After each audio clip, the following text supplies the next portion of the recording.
What is going on, garden fans? Welcome back to the Permaculture Homestead. I'm at the home site today. I'm going to do a walkabout the whole food forest. It is June in Zone 8, South Carolina. That means we are getting to the hottest time of year for us. I've been keeping myself very busy this growing season. I was out at the project site for 10 hours last week doing tours for a statewide agriculture and art event being held on by Clemson Extension. I want to take a minute here to thank all of my existing and new subscribers that decided to come out and watch me do the tour.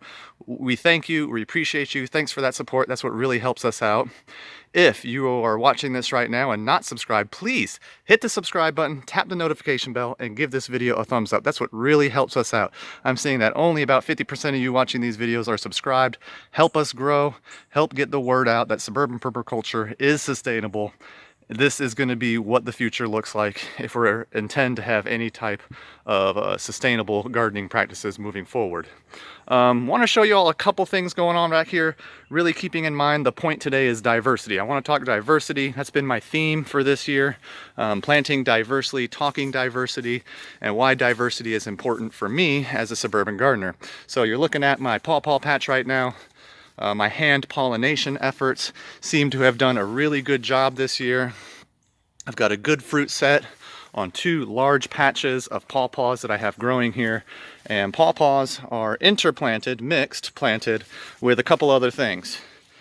So here again, diversity, planting different plants together that are going to have a natural symbiosis with each other. Not competition, but a natural symbiosis. So right beside my pawpaws, I have this Elaeagnus, a gummy berry growing. This is a nitrogen fixing chop and drop plant. It is my fertilizer tree, basically. And I've got it butted up right against these plants. And here again, this is not a competition happening here. This is a cooperation where I'm getting nitrogen and chop and drop from this small shrub while the main crop species continues to get large and create a canopy. Interspersed with my pawpaws are peaches.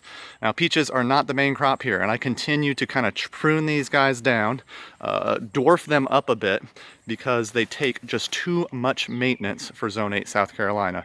The bugs usually get to the fruit before I do, so what I've done is kind of prune these down, made them less of a dominant species, and I'm allowing the pawpaws to continue to grow up over them so that they can be the overstory species. Here again, diversity of planting. I'm planting a lot of different things together. That way, if I have a failure of one crop, there's not a failure globally. I still have wonderful pawpaws and wonderful gummy berry here, even though I'm not getting any peaches over the past 2 years because the bugs have gotten to them. So diversity is key. And just don't forget that permaculture is a philosophy for life disguised as a gardening program. Diversity is certainly important in life as well as gardening. Pomegranates are flowering and will be producing for me this year. This giant pomegranate has gotten so large that it's starting to lean over a gummy berry right behind it. And then same story with this gummy berry. It's a nitrogen fixing, fruit producing shrub that ends up being a chop and drop for the main crop, which is the pomegranate. Diversity. These plants have a cooperative existence with each other. They're not in competition whatsoever. If anything, the pomegranate seems to be winning this battle right now as it leans over that Elaeagnus. Also on this mound, this hugel mound back here, I have blackberries growing. So this seems to be like the dominant understory species shrub, where the overstory shrub is the gummy berry, and then the main crop is the pomegranate. So here again, diversely planting just like Mother Nature would. If you go out into a forest, this is what a forest looks like for the most part. Now, every item may not be a food item, but that's what I've done here. Every item that I've planted is a food item. So I have gummy berries coexisting with blackberries and living just fine with each other. Panning back, kind of want to give you a view of this corner of my yard that you probably don't get to see much. I have two plum trees back here, a Santa Rosa and a Methley plum that we've been harvesting quite a bit off of.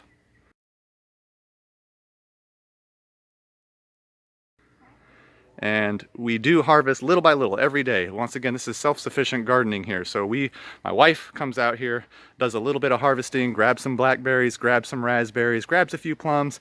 We might grab some salad greens and mix that in with our salads, along with some weeds, of course. I make weed salads that back here. But the diversity of planting allows me to have a varied diet throughout the year. Muscadines are coming on. They're going to be ready late summer. Fig tree here in the back.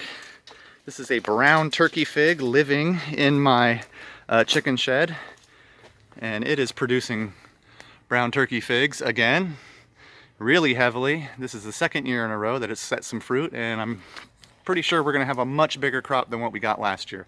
I feed this guy not only with the chicken manure, but I have some cisterns back here that collect water. And this is what waters these plants, since it's not on a swale system like the rest of the food forest. Now, as I pan up to the food forest and give you kind of like this broad look at it, it's going to look like a giant tangled biomass. Nothing really looks organized. It just looks big, thick, and green. Okay, part of that diversity that I have in planting here is a confusion of pests. This makes it difficult for pests to find the target tree that they're looking for. So even if I get a failure in my peaches because the pest did find them, it's going to be hard for the pest to find the next peach tree as he's roaming along my garden here. So planting diversely can also confuse pests and make it tougher for pests to get to target plants. I'm looking at a jujube here that's gotten over 20 feet tall within the past year. It didn't set a whole lot of fruit this year for me this year, and I'm believing that's because I've lost the pollinator for it.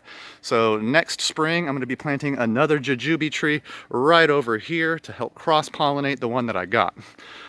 This jujube has all types of companions around it. Of course, Elaeagnus multifloria, the nitrogen-fixing gummy berry, and then I have winged sumac also growing around as a shrub species, basically acting as a windbreak, a hedge, and just a protector for the jujube tree. Moving along the food forest, we do have annual vegetables growing all over the place. I've got potatoes growing in buckets and pots right here. Continue to walk on around, get to a shady part, and give you a broad look at the whole place.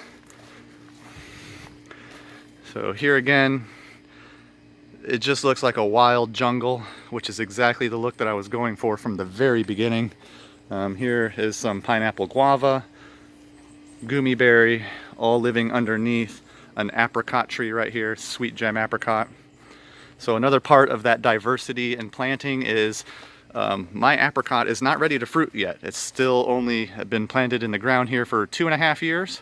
So the shrubs underneath it, the gummy, the pineapple guava, they're providing food for me right now as I'm waiting for this apricot tree to produce for me.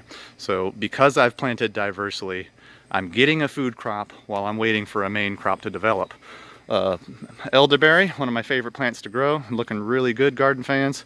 This is definitely going to produce for me, this hedge of elderberry that I have here.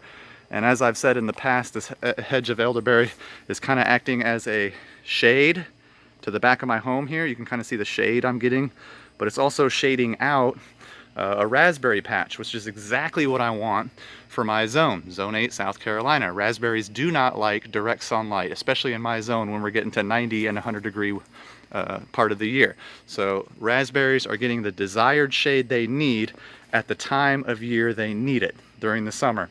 Now in the fall, what I'm going to do is chop down this elderberry hedge, and these raspberries are going to get some fall sun, a little bit more fall direct sunlight, which is going to help them get a boost in growth, and it's going to help me get a boost in crop during that part of the year. Last thing I want to talk about, garden fans, is chamomile. Now, like I said, this is June right now. This is generally the hottest time of year for us, and I have chamomile, German chamomile, still growing. Now this is an anomaly for me. This is not a common occurrence. In fact, this is the first year in 8 years that I've had chamomile living this late into my season. So explain that one for me, garden fans. I have no idea what's going on here. I've never had chamomile make it this late into the season, especially with the amount of abuse that I give to my plants. These just seem to continue to flower. I've been harvesting tons and tons of chamomile. I dry it, I add that chamomile to things like mint to make teas at night, And I also add lemon balm. In fact, my favorite herbal tea is chamomile, mint, and lemon balm, and I make one of those about every night to help put me to bed. Great anti-anxiety properties. The mint is going to soothe your stomach, and chamomile, same thing, anti-anxiety. So I don't know. I don't know what's going on with chamomile being this late into the season. Definitely an odd occurrence. I'm still trying to figure that one out. I'm not complaining because it's enabled me to really boost up my stock. Anyway, garden fans, I'm going to cut this video here. Really appreciate you all watching. Appreciate your support. That's what keeps us going. If you have any questions about this food forest, about gardening or permaculture in general, hey, just ask, leave a comment below. I definitely answer every one of your comments. Once again, please like, share, and subscribe. That's what really helps us out. Appreciate y'all watching. God bless.